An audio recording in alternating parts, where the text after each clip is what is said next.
I'm Alex, 23 years old, and for most of my life, English felt like an elusive dream.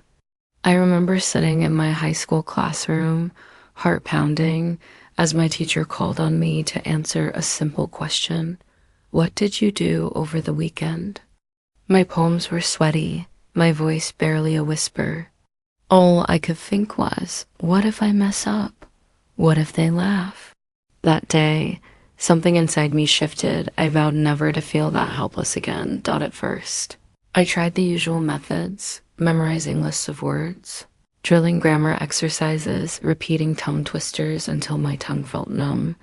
I bought flashcards, covered in bold letters, apple, beautiful, conversation. I filled notebook after notebook with verb conjugations. I speak, you speak, he speaks. Yet when I tried to string a sentence together in real life, my mind went blank. My listening was worse. I could barely catch a word when native speakers chatted around me. One evening, after a particularly humiliating encounter at a local cafe where I tried to order coffee and ended up with a plate of toast, I sat on a bench outside, tears welling up. Why was English still such a barrier? I had studied diligently, yet here I was, terrified to speak. I pulled out my phone and searched for how to speak and listen English fluently. That's when I discovered a powerful, motivational script that promised a new way, a way not just to learn, but to live the language. The script began with a simple declaration: you will speak English fluently, and you will listen to English confidently. Reading those words felt like inhaling fresh air.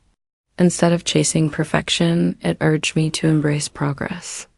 Instead of hiding my mistakes, it taught me to celebrate them as milestones. For the first time, I believed that English could become a natural part of my life, not just a school subject. I started every morning with the script's first exercise. I am an English speaker. I speak clearly and confidently. I stood in front of my mirror, chin up, shoulders back, and declared it aloud. I am an English speaker. I speak clearly and confidently. Over and over until my reflection no longer seemed surprised by my words. Then came the listening practice. I listened to English and understand it easily.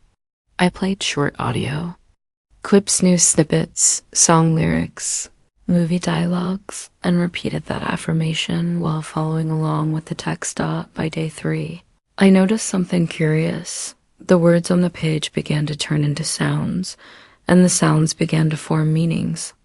A sentence in a sitcom became a joke I could laugh at. A news anchor's report became an announcement I could paraphrase. Each time I succeeded, I whispered, I did it, I understood. That small celebration fueled my motivation, the scripts. Next phase introduced pattern drills, common question and answer pairs. I learned to reply with confidence. How are you today? I'm doing great, thank you. How about you? What's your favorite movie? My favorite movie is The Pursuit of Happiness because it inspires me never to give up. Can you help me with this? Of course, I'll be happy to help you. I practiced these dialogues with friends, recording our exchanges on my phone. Later, I replayed them while walking to class, jogging in the park, even brushing my teeth. Every spare moment became an opportunity to immerse myself in English, but the most transformative part of the script was its focus on real-life connection. Instead of solo drills, it encouraged me to find an English-speaking partner, a language buddy. I posted on a local language exchange forum and soon connected with Maya, 25, a software engineer from Canada studying abroad. We met twice a week over coffee and video calls. Our conversations ranged from daily routines, every morning I make a cup of tea and read the news, to deeper topics, what does success mean to you? Closing parenthesis. Maya was patient and supportive. When I stumbled, she gently corrected me. You might say, I'm looking forward to the weekend instead of I look to the weekend. At first, each correction felt like a spotlight on my flaws. But soon I realized those corrections were stepping stones. I learned that "I'm looking forward to" became a phrase I could use naturally, not something I had to translate in my head to sharpen my listening further. The script recommended shadowing, listening to short clips and speaking along with the speaker, matching rhythm and intonation. I chose a TED Talk on the power of mindset. As the speaker said, "Your mindset shapes your reality," I echoed, each phrase in real time, feeling the cadence of English settle into my mouth. After a week of shadowing, I watched the video without looking at the transcript. I understood almost every word. Every evening, I journaled in English, following prompts from the script. What new words did I learn today? Which phrases felt natural? When I spoke, what was the most challenging listening moment, and how did I overcome it? Writing in English helped me organize my thoughts and cement new vocabulary. It also revealed patterns. I tended to misuse prepositions, confuse verb tenses, and omit articles. The script addressed these with targeted mini lessons, 10 minutes on InOnApp, then a quick practice exercise. As I applied these lessons, my writing grew more precise, and my speaking benefited too. One afternoon, I attended a local community meetup for language learners. I sat in a circle with 8 people from different countries: Brazil, Japan, Egypt, Germany. We each shared a short story about our language journey. When it was my turn, I stood up and spoke smoothly, without hesitation. "I'm Alex, I'm 23, and I used to tremble at the thought of speaking English. But through daily affirmations, pattern drills, shadowing, and conversations with my buddy Maya, I've built the confidence to express my ideas clearly." There was applause. I felt a rush of pride and relief. That evening, I recorded a video of myself summarizing the key steps of the script, morning affirmations. I am an English speaker. Listening and reading with affirmations. I understand. English easily. Pattern drills, mastering common dialogues, language buddy sessions, real conversations, shadowing, mimicking native speakers. Journal reflections, tracking progress and challenges, targeted mini lessons, fixing frequent errors, watching. That video back, I realized how far I'd come. My pronunciations were clear, my sentences flowed. My listening had transformed. I could grasp jokes in sitcoms and follow lectures online. A month later, I applied for an internship at an international firm. During my video interview, I met the hiring manager, Ms. Patel. She asked, "Can you tell me about a time you overcame a challenge?" With steady calm, I replied, "When I first learned English, I felt paralyzed by fear of making mistakes. But I turned that fear into fuel. Through a structured motivational script, daily affirmations, listening practice, shadowing, and conversations, I transformed my anxiety into confidence. Today I speak and listen fluently, and I'm ready to bring that determination to your team." She smiled and said, "That's exactly the attitude we value." 2 weeks later, I received the offer letter. As I signed it, I whispered to myself, I did it. The script's final affirmation resonated more deeply than ever. I am a confident English speaker, and I listen with ease. Now, I share this story with you because I believe the same path can work for anyone. Whether you're 15 or 45, if you feel stuck, if English seems just out of reach, remember, progress is built one step at a time. Start each day with the declaration of success. Immerse yourself in listening. Practice real conversations. Shadow native speakers. Journal your journey. Tackle your weaknesses. With targeted mini lessons, you have the power to transform your English, just as I did. And along the way, celebrate every milestone. Understanding your first sitcom joke, ordering coffee without a hitch, sharing your ideas confidently in a meeting.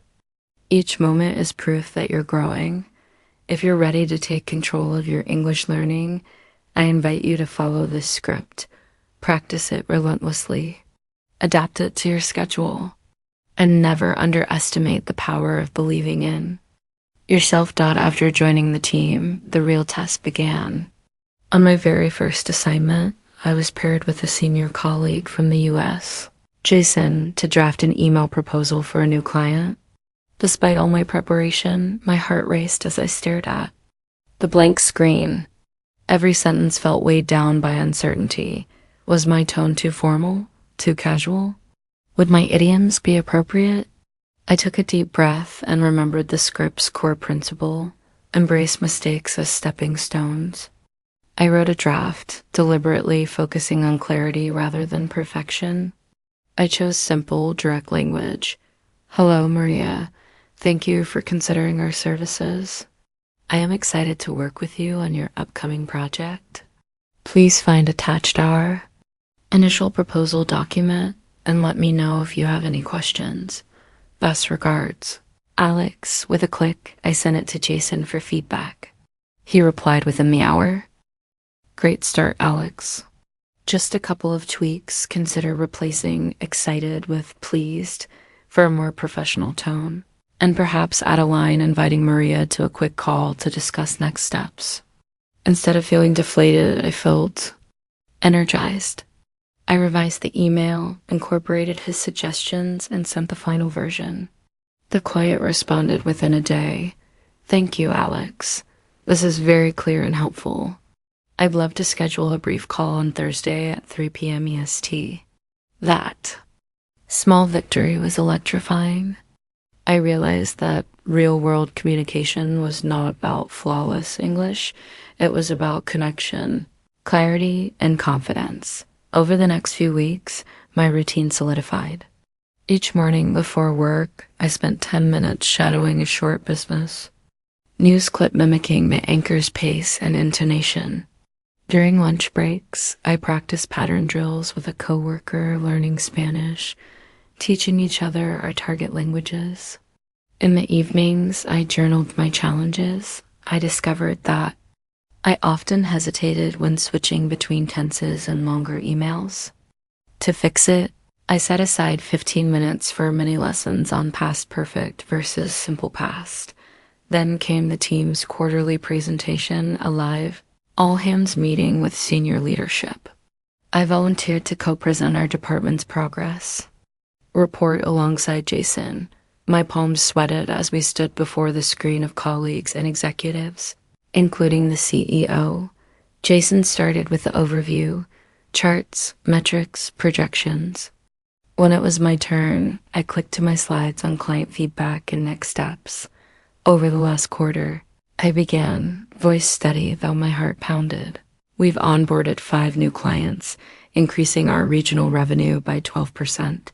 The feedback. We've gathered highlights to key strengths: our responsiveness and our ability to translate complex requirements into clear deliverables. A few moments in, I felt a surge of momentum. My pronunciation was clear, my pacing natural. When a question came from the CFO, "Can you elaborate on our response time metrics?" I answered concisely, drawing on my prepared phrases. Absolutely. Our average response time is under 4 hours for initial queries, and our SLAs guarantee under 24 hours for detailed proposals. I glanced briefly at my notes, then elaborated naturally on upcoming process improvements. Afterward, Jason clapped me on the back. "You nailed it, Alex," he said. "Your English was professional and confident." That night, I updated my journal. I presented in front of 50 people and answered questions without freezing. I did it. Reading those words, I felt a profound sense of ownership over my progress. As spring turned to summer, I sought new challenges. I joined the company's diversity and inclusion committee, where brainstorming sessions often involved brainstorming in English. I contributed ideas on virtual events, draft agendas, and follow-up emails, all in English. I also started leading weekly English power huddles, 10-minute informal conversations with colleagues aimed at sharing idioms, cultural insights, and pronunciation tips. One evening, as I wrapped up a huddle on phrasal verbs, look forward to, run into, come across, our team lead remarked, Alex. These sessions have really helped our non-native members feel more comfortable. You should consider hosting a webinar for the entire firm. My heart skipped. A webinar. To the whole company. Public speaking in English to hundreds. I hesitated. But then another script affirmation echoed. I am a confident English speaker. I signed up. Over the next 2 weeks, I structured my webinar, an introduction to phrasal verbs, interactive polls, breakout discussions, and a cue in a segment. I rehearsed with Maya, with Jason, and even recorded practice sessions to shadow my own delivery. On the day of the webinar, I logged into the virtual meeting with 150 attendees. My screen showed dozens of expectant faces. I clicked share, greeted everyone, and began, Hello, everyone. I'm Alex from the Client Services team. Today, we're going to unlock the power of phrasal verbs tools that can make your English sound natural and dynamic. 15 minutes later, the chat overflowed with thanks. Great session, very helpful examples. Your pace was perfect. At the end, the CEO typed, Fantastic work, Alex. Truly shows your growth. As I closed my laptop, I allowed myself a smile, one fueled by months of dedication, affirmations, and strategic practice. I had not only learned to speak and listen fluently, I had become a resource, a leader, a guide for others on the same journey. Looking back, the path from that trembling high school student to a confident professional felt almost surreal. But every step, every affirmation, every pattern drill, every conversation, every shadowing session, every journal entry built upon the last. If you've made it this far, remember, transformation takes time, but it's within your reach. Keep affirming, keep practicing, keep connecting. Turn every mistake into a lesson and every lesson into a triumph. I'm Alex, 23, and I once feared English. Now I speak and listen fluently, and so can you. Stay motivated, stay persistent, and subscribe for more stories on turning obstacles into opportunities. Together, we'll continue this journey one word at a time.